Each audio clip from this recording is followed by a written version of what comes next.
आज हम अत्यधिक प्रसन्न। आओ मेरे बच्चों, हम तुम्हें मिष्टान खिलाते हैं। आओ आओ। प्रणाम प्रणाम प्रणाम गुरुवर प्रणाम। हलवाई महोदय, हम मिष्टान खाएंगे। ऐसे क्या देख रहे हो? मुद्राएं देकर खाएंगे, ऐसे नहीं खाएंगे। हाँ ये लो 2 कांसे, ये तो स्वर्ण मुद्रा आ गई। ये 2 कांसे की मुद्रा की जलेबियां दो।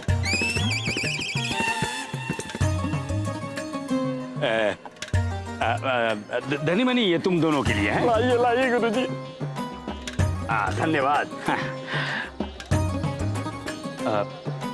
इन्हें हटाओ। हाँ हटिए, गुरुजी बैठना चाहते हैं।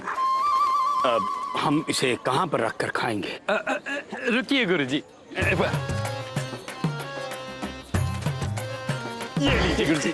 गधा तो समझदार निकला। लाई। धनी मनी, वो क्या है?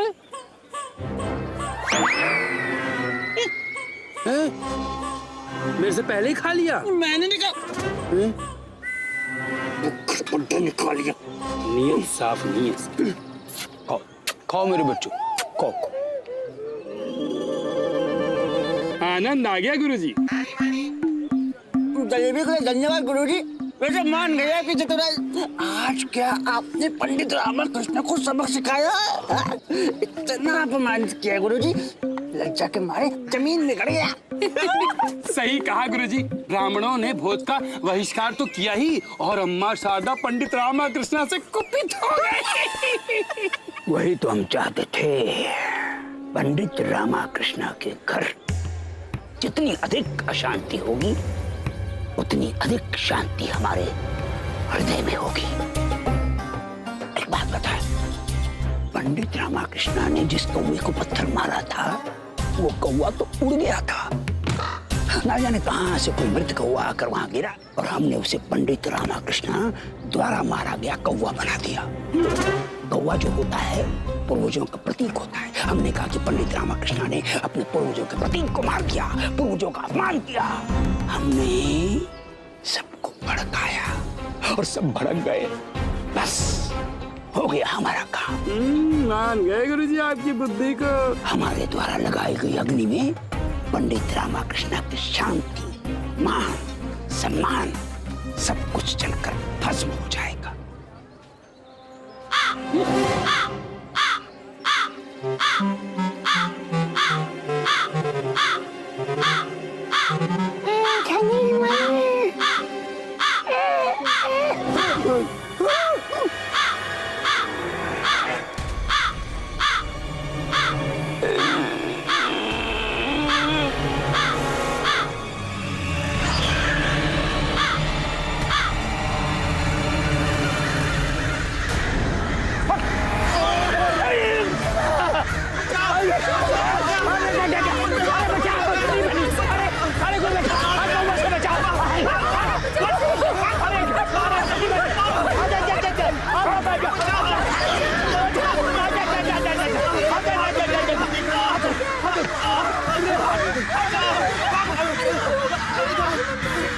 गुरुजी, आपने तो कहा था आपका कोई अनिष्ट नहीं होगा, किंतु जैसे ही आपने पंडित रामकृष्ण का आहित किया, आपका आहित तो अपने आप ही हो गया।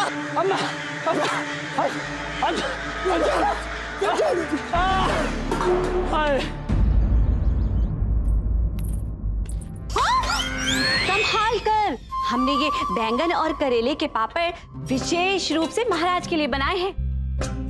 ये पापड़ ना शीघ्र सूख जाए, हम आज ही इसका सेवन महाराज को कराएंगे। और सुनो, हर पापड़ पर आधी धूप और आधी छांव पड़नी चाहिए, न कम न अधिक। इस प्रकार से सुखाए हुए पापड़ अति स्वादिष्ट होते हैं। चलो सुखाओ।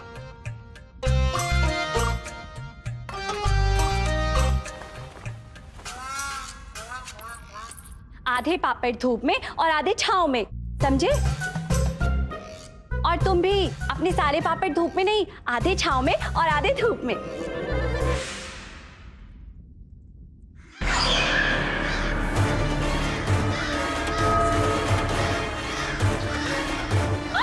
हमारे पापड़!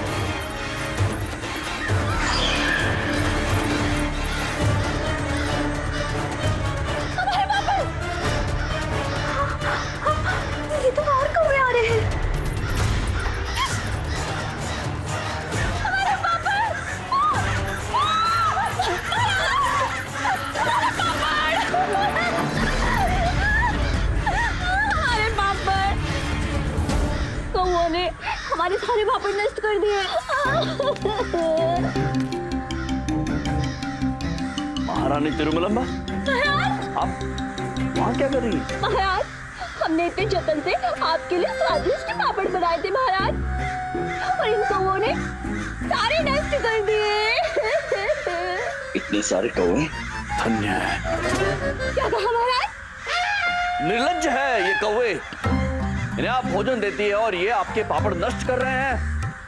सिपाहियों, जाओ बंदी बना ले जाए इन्हें। महाराज, अर्थात कौवों को भगाओ, जाओ।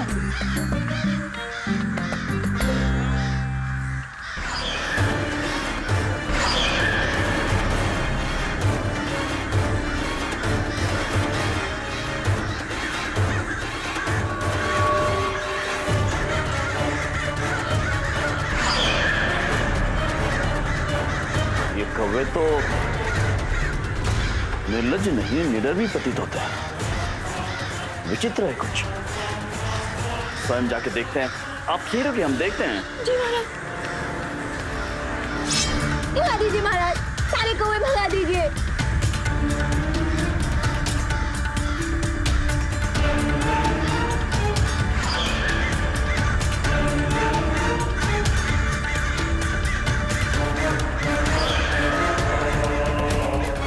इनका अप्रत्याशित आक्रमण करना और अनायास इस प्रकार चले जाना कुछ विचित्र है। आखिर एक साथ कहां से आए थे और कहां जा रहे हैं ये कौवे?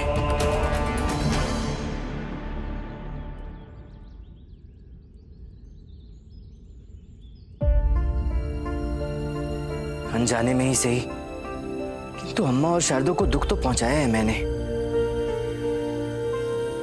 उन्हें पुनः प्रसन्न कैसे कर पाऊंगा?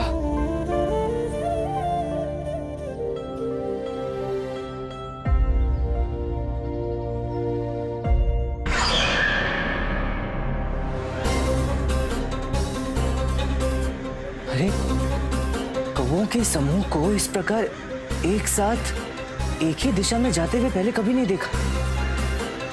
ऐसा तो प्रवासी पक्षी करते हैं, पर इनका इतना आक्रामक व्यवहार भी बहुत ही विचित्र है। आखिर ये एक साथ जा कहां रहे हैं?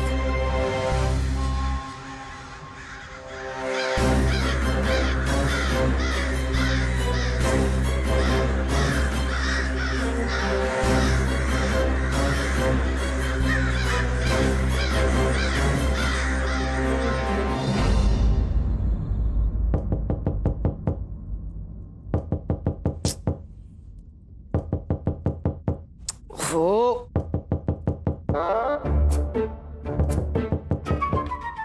इतनी प्रातः कौन हो सकता है?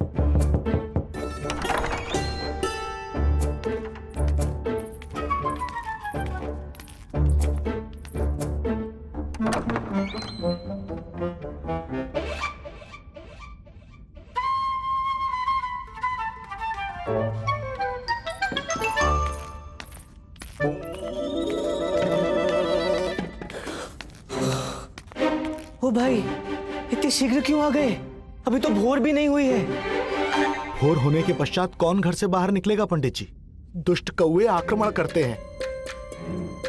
देखिए, कल प्रातः हमारे सिर का क्या हाल कर दिया है कौवों ने।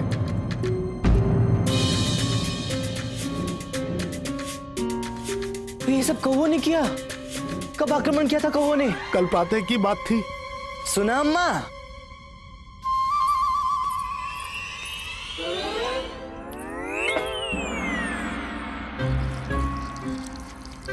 देखो भाई, कल जो कुछ भी हुआ उसे दुर्घटना समझकर भूल जाना। कौवे हर दिन ऐसा थोड़ी ना करेंगे।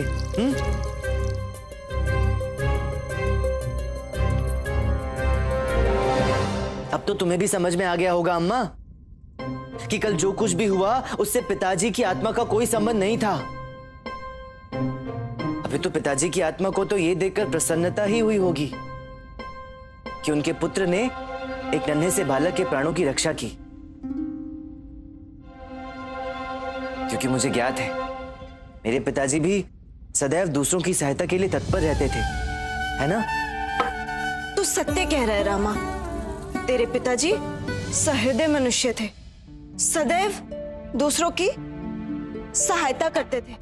उन्हें यह देखकर बहुत ही प्रसन्नता हो रही होगी कि तूने एक बालक की प्राणों की रक्षा के लिए परंपरा की चिंता नहीं की। सत्य कहा अम्मा। लामा, आज तो कौवे फिलते नहीं आएंगे ना? नहीं नहीं गुंडप्पे, कौवे मनुष्यों की तरह थोड़ी ना है जो प्रतिदिन लड़ेंगे। देखना आज सब सामान्य रहेगा। चलो।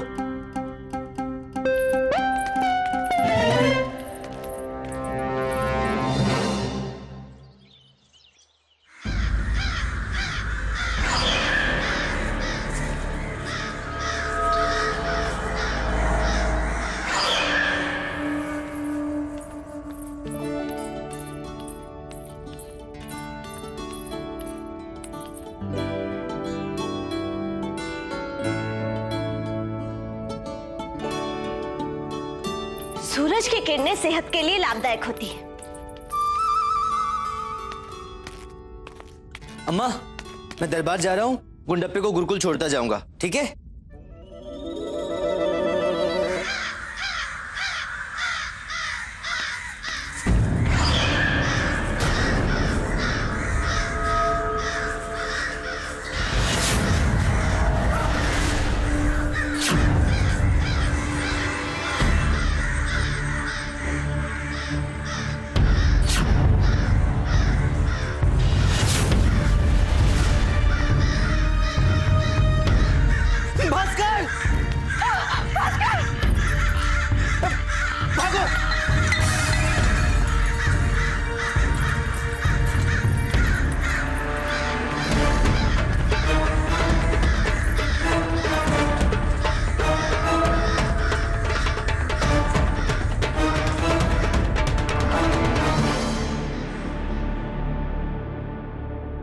अम्मा, तुम ठीक हो?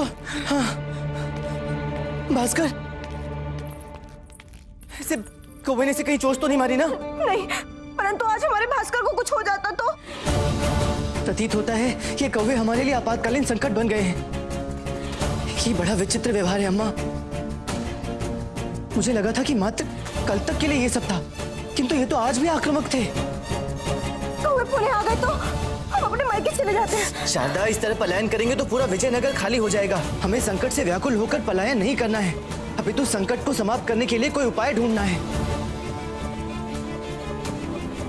मैं इस विषय में महाराज से आज ही वार्तालाप करता हूँ। हाँ, तुम सब घर में सतर्क रहना।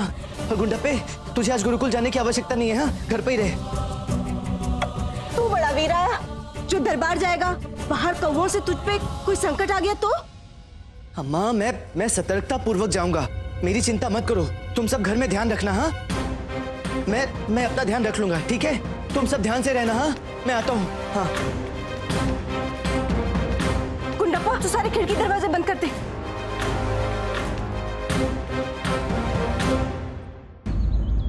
कौवों के इस अप्राकृतिक व्यवहार से जनता अत्यंत भयभीत है। सत्य कहा महाराज, किंतु ये समझ में नहीं आ रहा कि इसका कारण क्या है। कारण तो आप हैं पंडित रामाकृष्णा।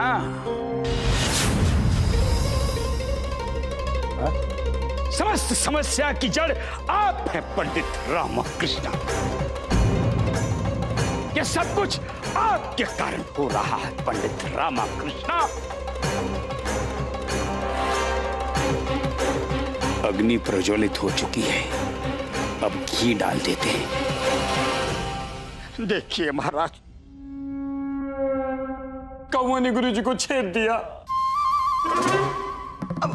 महाराज को बता रहे थे। ये देखिए महाराज, ये देखिए, ये देखिए, ये देखिए। आप पूछ रहे थे ना ये कैसे हुआ, ये चोट किस कारण से लगी? इसका कारण भी यही है पंडित रामाकृष्ण महाराज। समस्त विजयनगर पर जो कौवों के आक्रमण का संकट आन पड़ा है, उसका कारण भी यही है पंडित रामाकृष्ण। गुरुवर, बात को स्पष्ट कीजिए। पंडित रामाकृष्ण। पंडित रामाकृष्ण महाराज, पंडित रामाकृष्ण, महापाप हुआ है, यहां नहीं हुआ है, मंदिर में हुआ है जो पंडित रामाकृष्ण ने किया है महाराज। पंडित रामाकृष्ण ने महापाप किया है। महाराज कल मंदिर में पूर्वजों के प्रतीक एक कौवे की हत्या कर दी है पंडित रामाकृष्णा ने। क्या? इतना बड़ा महापाप किया है महाराज, और ये जो सब कुछ हो रहा है ये उसी महापाप के फल स्वरूप हो रहा है महाराज। और हम तो कहते हैं महाराज ये तो अत्यंत अल्प है, अल्प है ये। ज्ञात नहीं आगे क्या क्या होगा, क्या क्या अनर्थ होगा, क्या क्या भयंकर घटनाएं घटेंगी।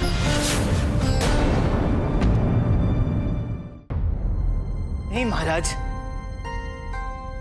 गुरुवर राय का पर्वत बना रहे हैं। मैं मानता हूं कि मैंने एक कौवे पर प्रहार किया था, किंतु वो प्रहार उस कौवे से बालक की रक्षा के लिए किया था। और मैं इस बात से आपको सूचित करना चाहता हूं कि कौवों का आक्रमण कल प्रातः ही आरंभ हो।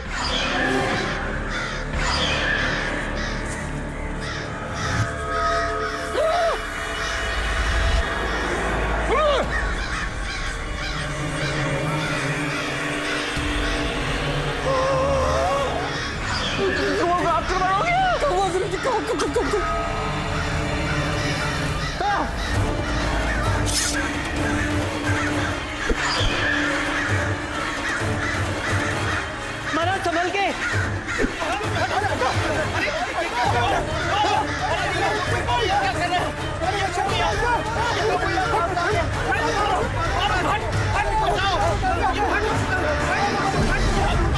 रक्षा कीजिए महाराज, रक्षा कीजिए, ये अत्यंत ही आक्रामक है महाराज, रक्षा कीजिए।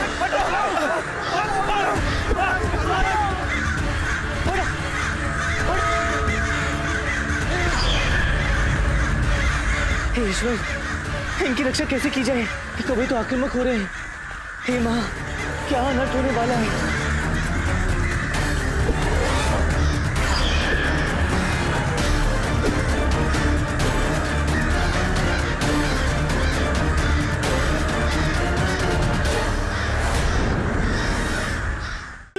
भगवान, कौवे ने हमारी धोती पकड़, क्षमा क्षमा, हमें छोड़ दो, हमें क्षमा कर दो।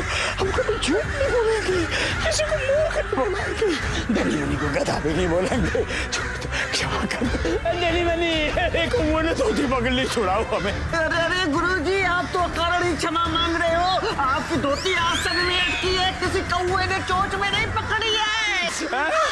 ध्यान से देखिए गुरुजी, उम्र हो चली आपकी।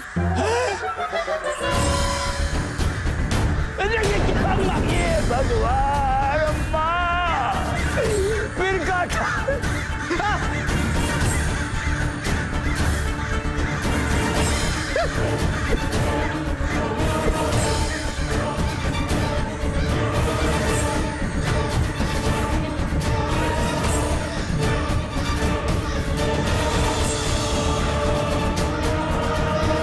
महाराज संभल के।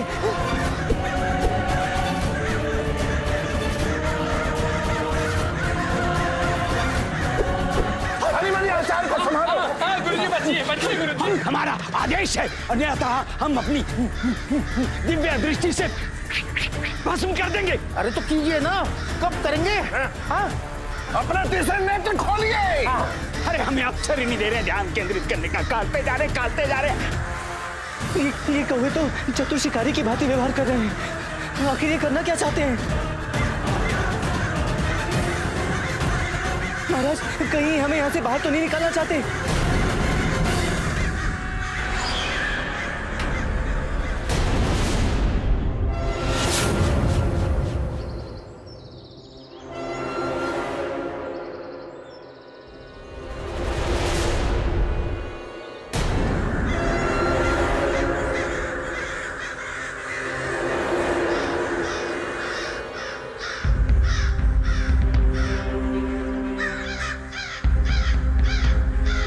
ये क्या हो गया? शांत हो गए?